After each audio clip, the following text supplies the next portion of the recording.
Matin d'hiver. Hiver tiède et ensoleillé du Mexique, au pied des volcans.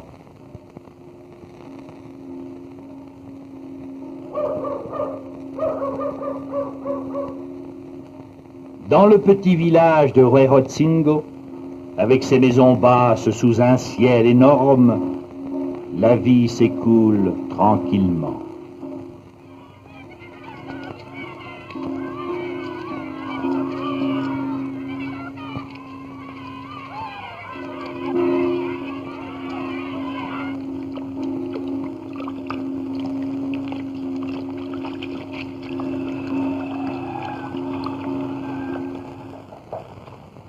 Le paysan Isidro Mendes travaille dans sa pommeraie, l'une des 100 qui entourent le village.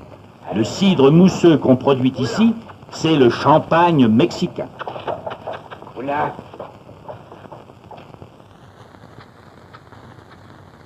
Felipe Morales est un artisan. Toute l'année, il mène une vie paisible. Mais le jour du carnaval, c'est lui qui joue le rôle principal, personnifiant l'audacieux bandit Lorenzo. Et voici Pedro Delgado, le coiffeur, qui à ses moments de loisir sculpte les masques de bois pour le carnaval. Des Français, des Zouaves, des Turcos, des francs-tireurs indiens, des Apaches. C'est l'aube du Mardi Gras. Chez les Mendes, on est en train de s'habiller. Isidro aide sa fille à se déguiser en Apache, souvenir d'une tribu précolombienne. Un autre paysan s'habille en capitaine des guerriers de Puebla.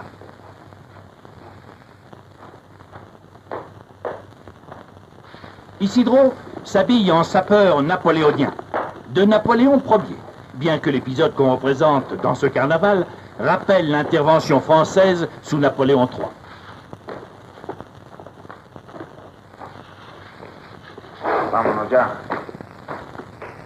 Et 90 ans après son passage par cette vallée entre Puebla et Mexico.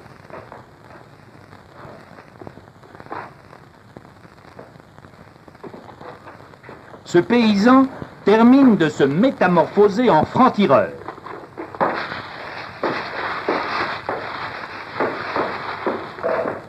Le carnaval va commencer.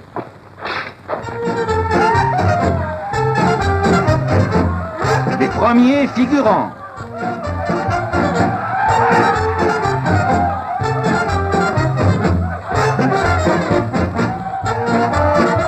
Que font ici ces indigènes du cœur de l'Afrique?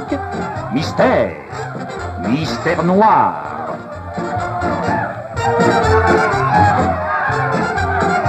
Cette jeune personne, au bras du riche monsieur en redingote, c'est la mariée. C'est elle qui sera la cause de tous les malheurs. Son père, le corrégidor de Huejotzingo, attend à l'hôtel de ville le couple pour célébrer le mariage. Le général en chef.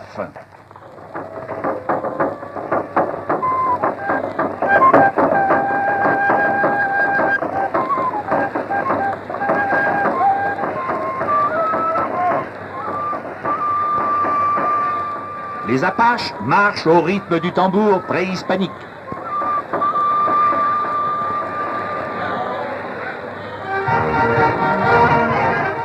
Les sapeurs défilent accompagnés par leurs fanfares et leurs clics, suivis par les francs-tireurs.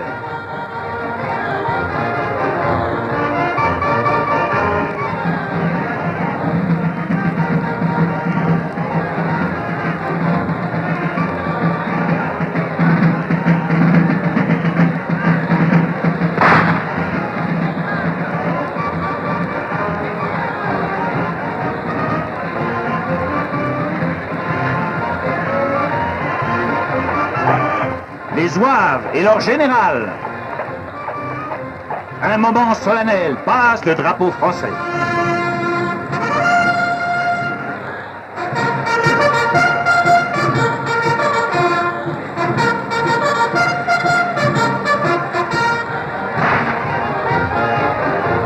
Les barbes des envahisseurs rappellent celles de l'empereur Maximilien.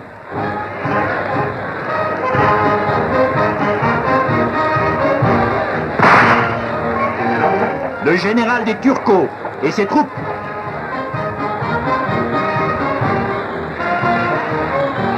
Suivant le drapeau mexicain, viennent les Indiens de Puebla.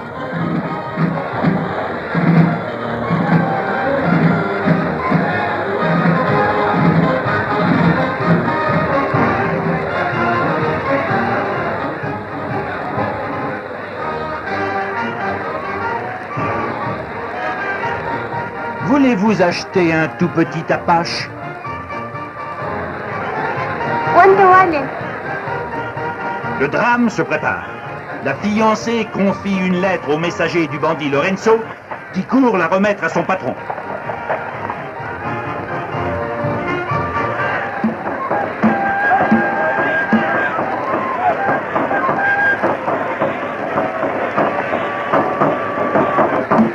Entre-temps, les Apaches dansent infatigables au son de la musique précolombienne, cependant que les autres suivent le rythme des mélodies tropicales les plus modernes.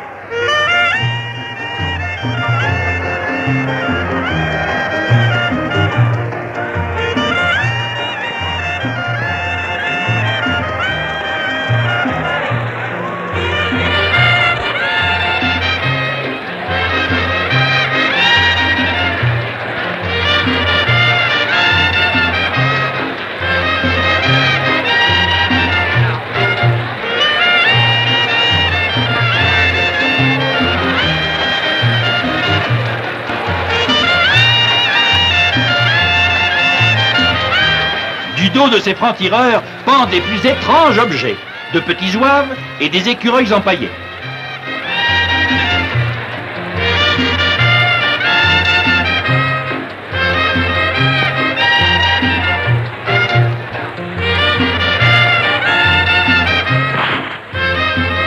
« 2000 figurants dansent sur la grande place. Le peintre en bâtiment, Felipe Morales, se prépare à jouer le rôle du bandit Lorenzo. Il s'habille en charro, le costume de gala des cavaliers mexicains. La fille du corregidor l'attend, frémissant d'impatience. Il faut l'enlever avant qu'elle ne soit unie pour toujours avec le Richard, son pire ennemi. Vite, vite, à l'hôtel de ville!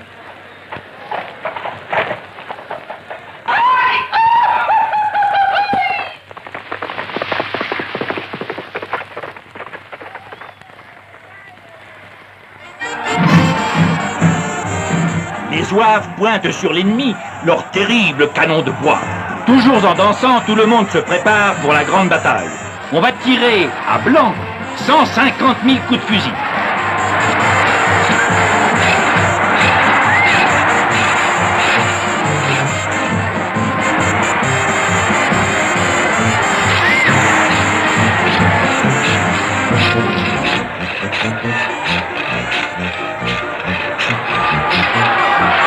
Le combat entre les Mexicains et les envahisseurs de l'empereur Maximilien va commencer. Qui remportera la victoire?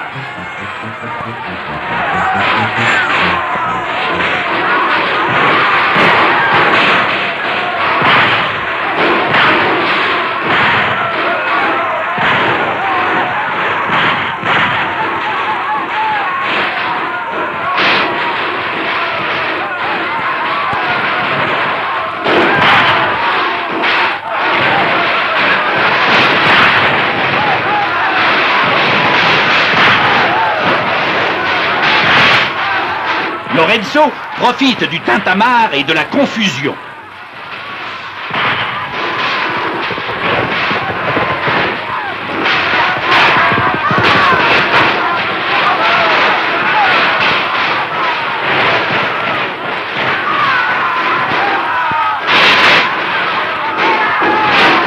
Fou de passion, le vieux Roméo monte sur le balcon pour enlever la vertueuse fille qui se laisse faire tout gentiment, aidé par les voisins compréhensifs.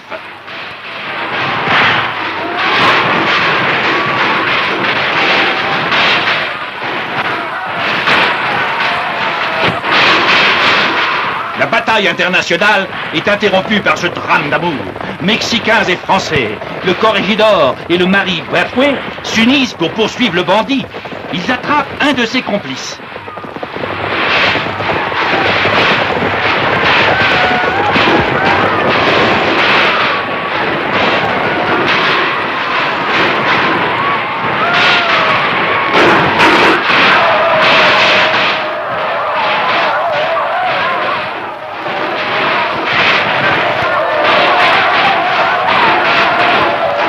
Le grand inquisiteur le condamne à être pendu sur le champ.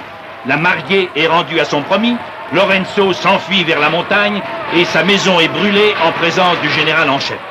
Maintenant, la bataille peut reprendre. Elle se terminera par le triomphe des Mexicains sur les Zouaves.